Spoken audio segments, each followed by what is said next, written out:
আসসালামু আলাইকুম রহমতুল্লাহ। আল্লাহ সুবহানাহু ওয়া তাআলা পবিত্র কোরআনুল কারীম ইরশাদ করেন, ওয়াজআলা শামসা সিরাজা, অর্থ আর সূর্যকে রেখেছেন প্রদীপ স্বরূপ। সূরা নূহ আয়াত নম্বর 16। আল্লাহ তাআলা যেসব হিকমত ও কাজের জন্য সূর্যকে সৃষ্টি করেছেন তার পূর্ণ জ্ঞান তো এক আল্লাহ ছাড়া অন্য কেউ জানেন না। আমরা আমাদের সামর্থ্য অনুযায়ী যা জানি তাই আজকের ভিডিওতে আলোচনা করব। সূর্যের আবর্তনে রাত্র ও দিনের উৎপত্তি। যদি এই সূর্য না হতো তবে দিনের অসংখ্য বিধিবিধান ও হুকুম আহকামের শৃঙ্খলা বিপর্যস্ত হয়ে পড়ত। এমনকি দুনিয়ার অনেক কাজকর্মেও বাধা বিঘ্ন হতো। রুজি রোজগার ও জীবিকা উপার্জনে বড়ই কষ্টক্লেশ সহ্য করতে হতো।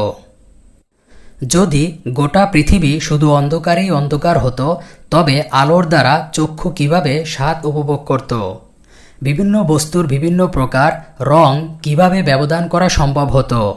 এভাবে সূর্যের সৃষ্টি যদি না হতো তবে মানুষের শরীর কিভাবে শান্তি ও সুস্থতা লাভ করত, বরং পাকস্থলীতে খাদ্য ঠিকমতো পরিপাক হতো না।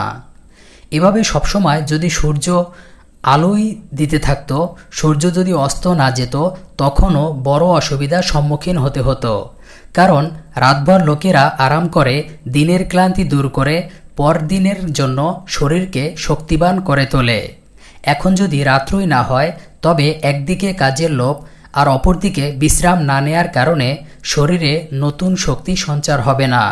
এতে শরীর অকর্মণ্য ও অলস হয়ে পড়বে এবং শরীর একেবারে ভেঙে শক্তিহীন হয়ে যাবে। আর মানুষের অসুস্থতার জন্য এটাই যথেষ্ট। এভাবে যেসব পশু দিনভর কাজ করে রাত্রে বিশ্রাম নিয়ে পরবর্তী দিনের জন্য শক্তি যোগায়, সেগুলো একটানা বিশ্রামহীন কাজ করতে করতে তাদের অবস্থা খুবই শোচনীয় হয়ে পড়বে। এদিকে সূর্য অস্ত না যেয়ে একটানা আলো দিতে থাকলে জমিন এত গরম হতো যে জমিনের উপর বসবাসকারী মানুষ ও জীবজন্তু সব ধ্বংস হয়ে যেত এবং মরে যেত।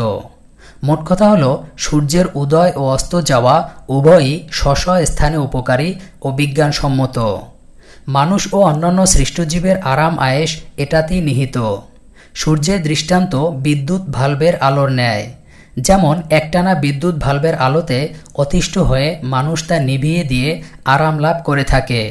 পরে আবার যখন অনেক লম্বা সময় অন্ধকার থাকার দরুন মনে বিরক্তির ভাব প্রকাশ পায় তখন আলোকিত করে স্বীয় বিচলিত অবস্থা থেকে মনকে সান্ত্বনা দেওয়া হয়।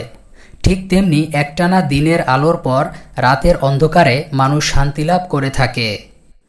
সূর্যের আরও একটি দৃষ্টান্ত এই যে মানুষ আগুনের সাহায্যে খাদ্য পাক করে তা দিয়ে নিজে উপকৃত হয়ে অন্যকে আগুন দেয়, সে আবার নিজে উপকৃত হয়ে তৃতীয় ব্যক্তিকে দেয়, সে আবার চতুর্থ ব্যক্তিকে দেয়। এভাবেই সৃষ্টির জগতের ধারা চলে আসছে। ঠিক তেমনি মানুষ সূর্যের আলোতে উপকৃত হওয়ার পর অন্যকে তা দ্বারা উপকৃত হওয়ার সুযোগ দেয়। আর আলোর স্থানে সূর্য অস্ত গিয়ে অন্ধকার ছেয়ে আসে।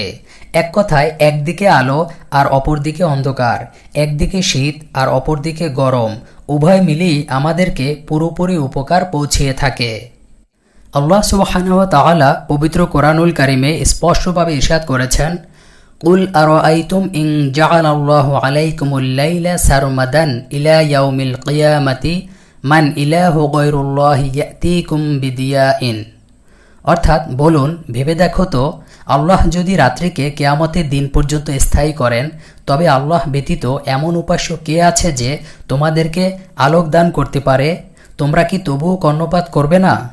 সূরা আল কাসাস আয়াত নম্বর ৭১।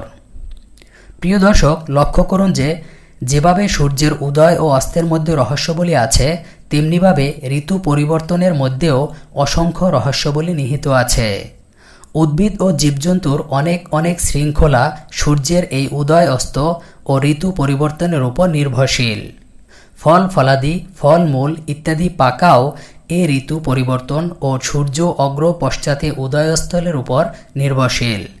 রাত দিন ছোট বড় হওয়ার রহস্যও এটাই। যদি উদয়স্ত সর্বদা নির্ধারিত সময়ই হতো তবে কিভাবে রাত দিনের এ ব্যবধান হতো? মানুষের স্বভাবও এভাবে সৃষ্টি করা হয়েছে যে সেসব সময় পরিবর্তন হওয়াকে পছন্দ করে, আর মানুষ এতে স্বাদও উপভোগ করে। কারণ আরবিতে একটি প্রবাদ আছে, কুল্লু জাদিদুন লাদিদুন, অর্থ প্রত্যেক নতুন বস্তু ও নতুনত্বে মজা ও স্বাদ আছে। সময়ের পরিচয় লাভ এবং সময় অনুযায়ী আপন কাজকর্মের বিন্যাস দেয়া ইত্যাদি সবই ওই সূর্যের উদয় অস্তের উপর নির্ভরশীল ও সীমাবদ্ধ।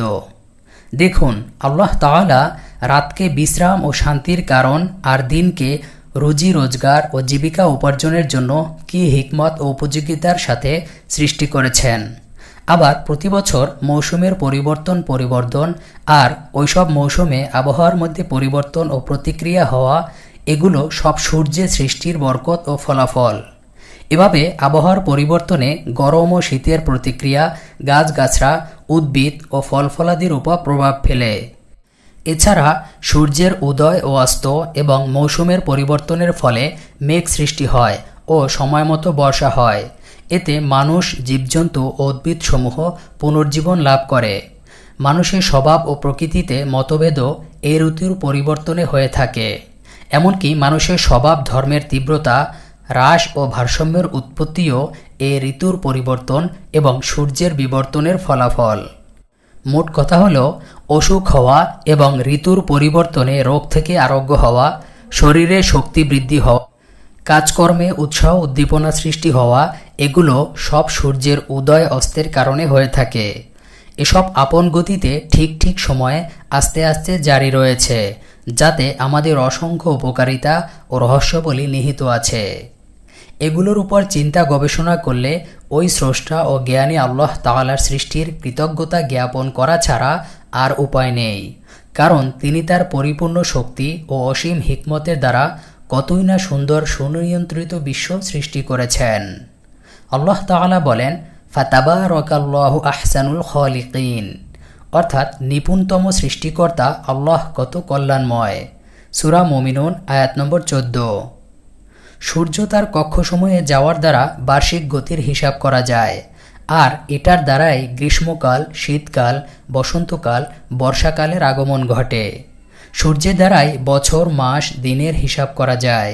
এভাবে সকল বস্তুর সময়সীমা ও বয়সের জ্ঞানও আমরা সূর্যের মাধ্যমে জেনে থাকি। সারা জাহানের উপর সূর্য অনেক উঁচু। এর প্রতি দৃষ্টিপাত করে দেখুন যে আল্লাহ তাআলা কতই না কৌশল প্রয়োগ করে তাকে এত বুলন্দ করে রেখেছেন। যদি সর্বদা সূর্য একই স্থানে থাকত, তবে তার আলোতে শুধু জমিনের একাংশই উপকৃত হতো, আর বাকি অংশসমূহ তার ফায়দা থেকে সর্বদাই বঞ্চিত থাকত। এতে করে সূর্যের প্রভাব ও প্রতিক্রিয়া গোটা বিশ্বে সমানভাবে পৌঁছতে পারত না। তার আলো সর্বদা একই দিকে পড়ত, অন্যদিকে বঞ্চিত থেকে যেত। তাই এটা আল্লাহ তাআলার বড় হিকমত যে তিনি সূর্যকে গতিশীল হিসেবে তৈরি করেছেন। উদয়ের সময় যেসব দিকে তার সূর্যকে গতিশীল হিসেবে তৈরি করেছেন, উদয়ের সময় যেসব দিকে তার আলো বিকীর্ণ হয়, অস্তকালে এসব দিকে ছায়া থাকে। পক্ষান্তরে যে দিক উদয়কালে আলোর থেকে বঞ্চিত ছিল, অস্তকালে ওই দিক আলোর সৌভাগ্য লাভ করে। এভাবে জমিনের সব দিকে সমভাবে সূর্যের উপকারিতা লাভ করে থাকে। এখন রাত ও দিনের প্রতি দৃষ্টি করুন। আল্লাহ তাআলা রাত দিনের পরিমাণে সুন্দর শৃঙ্খলা করে রেখেছেন।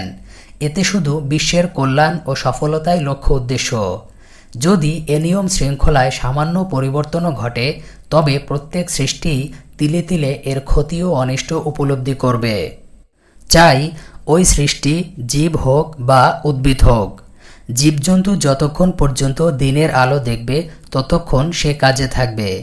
চাই তার শক্তি থাকুক বা না থাকুক, সে চড়তে থাকবে। অথচ এভাবে সীমাতিক্রম করা তার ধ্বংসের কারণ। এভাবে উদ্ভিদ জগতও যদি তার উপর লাগাতার তাপমাত্রা পড়তে থাকে, তবে তা শুকিয়ে যাবে। এরূপ লাগাতার রাত চলতে থাকলে জীবজন্তু, পশু পাখি সবই জীবিকা উপার্জনে কষ্টভোগ করবে। তাদের স্বভাবগত গরম ও তাপ কমে একেবারে ঠান্ডা হয়ে যাবে। এতে উদ্ভিদ ও জীবজন্তুর ধ্বংস অনিবার্য। যেমন কোনো উদ্ভিদ আলো বাতাস না পেয়ে সে একেবারে ধ্বংস হয়ে যায়।